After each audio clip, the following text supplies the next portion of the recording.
अचो त हिन वीडियो में असीं ज्योमेट्री जा ऐं वॉल्यूम जा कुछ हिसाब हल कयूं। त हिते असां वटि हिकिड़ो ट्रायंगुलर प्रिज़म यानी त्रिकुंडो ब्लॉक आहे ऐं असां खां पुछे थो त इन जो वॉल्यूम केतिरो आहे ऐं असांखे इन जो वॉल्यूम मालूम करणो आहे।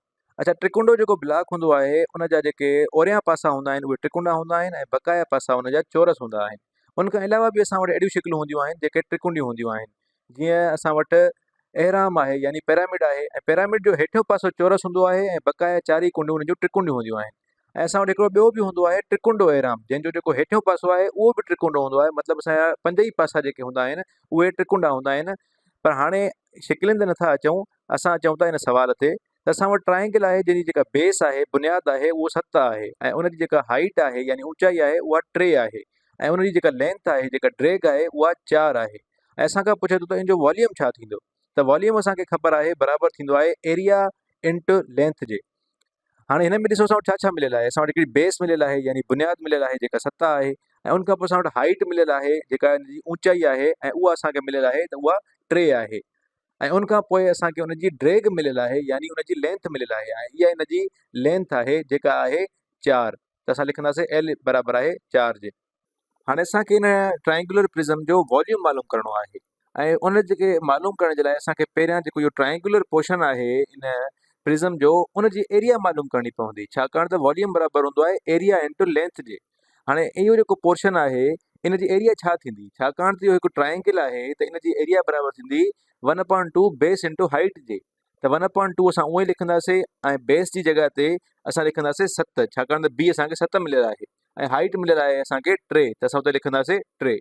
ऐं असांखे ख़बर आहे त जेको वॉल्यूम हूंदो आहे उहो बराबरि हूंदो आहे एरिया इंटू लेंथ जे। त असां वटि लेंथ आहे 4, त असां इन जेका एरिया आहे इन खे मल्टीप्लाए कंदासीं 4 सां, त असांखे जेका इहा बक़ाया एरिया आहे ॿिए पासे वारी यानी पूरो मुकमल वॉल्यूम मिली वेंदो।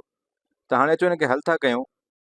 1/2 खे अगरि 4 सां मल्टीप्लाए कंदासीं त असां वटि सिर्फ़ु 2 बचंदो ऐं इन 2 खे 3 सां मल्टीप्लाए कंदासीं त असां वटि थींदो 6 ऐं 6 टाइम्स 7 इज़ असां वटि थींदो 42। यानी असां वटि जेको वॉल्यूम निकिरंदो इन ट्रायंगुलर प्रिज़म जो उहो हूंदो 42।